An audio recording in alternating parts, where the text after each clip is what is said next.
नमस्कार, मेरा नाम ज्ञानेश्वर है और आप देख रहे हैं लाइव सिटीज।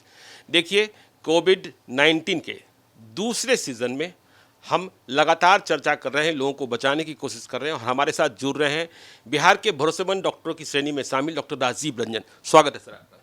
बहुत बहुत धन्यवाद।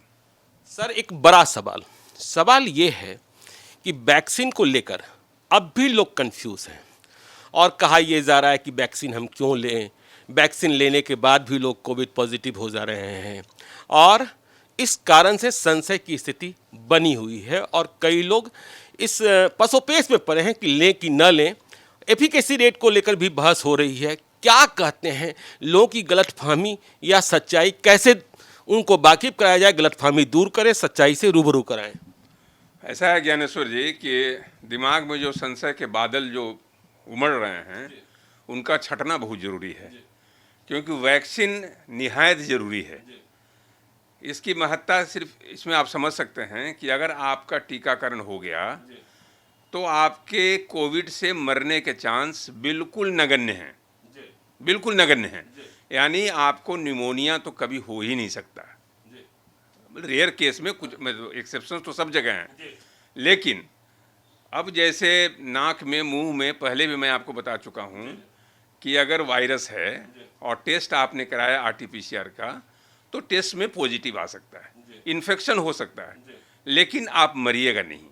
तो आदमी डरता क्यों है? मरने से डरता है, मौत से डरता है। खौफ मौत का है, बीमारी का खौफ क्या है? बीमारी तो इस तरह का, जैसे मैंने कहा कि हर चैत के महीने में, जो आपने भी उस दिन कहा था कि हर चैत के महीने में, हर मौसम बदलने में सर्दी खांसी बुखार होता है। मौत अगर नहीं हो तो इससे बड़ी बात तो हो ही सकती है। और वैक्सीन की सबसे बड़ी देन यही है कि आप कम से कम महफूज रहते हैं, दिमाग के अंदर आपका ये रहता है कि हम सुरक्षित रहेंगे। तो इसलिए वैक्सीन लेने में कोई कोताही नहीं होनी चाहिए। और मेरा थोड़ा सा आगे जाके मैं कहता हूँ कि वैक्सीन नहीं लेना सबसे बड़ा अपराध है। आज के समाज के जमहूरियत पर यह किया गया अपराध है। इस अपराध को आप न करें। जहाँ भी वैक्सीन आपको लगे लें। और रही बात जो है कि हर अच्छी चीज़ में कहीं ना कहीं, गुलाब भी आप जाइएगा, गुलाब का फूल सूंघने, उसको तोड़ने, तो कांटा कुछ गड़ेगा, तो कुछ न कुछ साइड इफेक्ट, कुछ न कुछ उसका रहता है। तो वो तो आपको बर्दाश्त करना है, तो अच्छी चीज़ समझ के उसको बर्दाश्त कर दीजिए। लेकिन वैक्सीन जरूर लें, टीका जरूर लें। ये राष्ट्रीय धर्म है, ये वैश्विक धर्म है, ये आपका सामाजिक धर्म है। लेकिन सर, ये कहा यह जा रहा है कि जो कोविशील्ड है या कोवैक्सीन है, इनकी इफिकेसी जो है वो 70 to 80% है, मतलब 70% से 80% ही है। तो फिर मतलब 20% से 30% का तो क्राइसिस अभी भी है ना। मतलब 20% से 30% लोग अभी भी पॉजिटिव हो सकते हैं टीका लेने के बाद भी, ऐसा लगता है। बिल्कुल सही। देखिए ज्ञानेश्वर जी, जो हमारे वैज्ञानिकों को दाद देनी पड़ेगी कि इतना ज़बरदस्त वायरस और इतने ज़बरदस्त तरीके से फैलाव, इतने कम समय में टीका का आविर्भाव एक विज्ञान के धरातल की सबसे बड़ी उपलब्धि है। और मैं समझता हूं कि इतने कम समय आए तो 70-80% भी अभी काफ़ी है। हालांकि फाइजर और मॉडर्ना का तो 95-98% है, तो अभी हमारे यहाँ आया नहीं है। लेकिन आप क्यों समझ रहे हैं कि आप 30% में आ रहे हैं? आप थोड़ा आशावादी रहिए, आप पॉजिटिव रहिए कि उस 70 और 80% में हम ही रहेंगे, हर कोई रहेंगे। अगर 30% में आप आ गए, हो सकता है कि आपको फिर वैक्सीन लेने के बाद भी फिर हो जाए।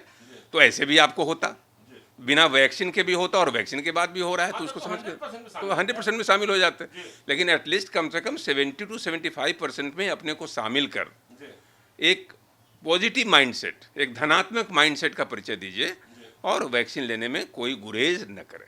एक सवाल ये भी है सर कि कोवैक्सीन और कोविशील्ड अपने यहाँ दो अभी उपलब्ध हैं। लोग ये भी पूछ रहे हैं कि कोविशील्ड लें या कोवैक्सीन लें, दोनों में अंतर कितना है, दोनों में एफिकेसी क्या है, दोनों के सिम्टम्स क्या हैं और दोनों के प्रभाव कितने हैं? एफिकेसी करीब करीब बराबर है। अंतर यही है कि कोवैक्सीन जो है वो इनएक्टिवेटेड वायरस है, यानी उसमें साइड इफेक्ट नहीं के बराबर है। मतलब एलर्जी वगैरह के चांसेस नहीं है, क्योंकि वायरस आपका इनएक्टिवेट हो गया। और कोविशील्ड जो है वो है वेक्टर वायरस, यानी कि उसको चिंपैंजी के इसमें करके और वेक्टर में डाल के नए सिरे से वायरस उसका बना दिया गया, डीएनए से फिर उसको आरएनए वायरस में कन्वर्ट किया गया। तो उसमें थोड़ी एलर्जी के चांसेस रहते हैं। तो इसलिए कोविशील्ड में हल्का फुल्का साइड इफेक्ट आपको मिलेगा।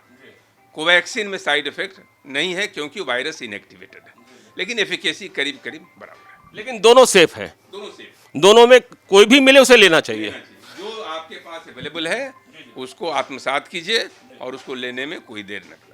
बहुत बहुत धन्यवाद। तो आपने सुना जो वैक्सीन को लेकर चल रही बात है, ये अब आप पर निर्भर है कि यदि एफिकेसी 70 से 80% ही है तो क्या आप अपने को 70 से 80% सुरक्षित नहीं करना चाहेंगे, या फिर इस संशय में फंसकर कि कुछ लोगों को हो रहे हैं अपने को उस 20% और 30% वालों में शामिल रखना चाहेंगे।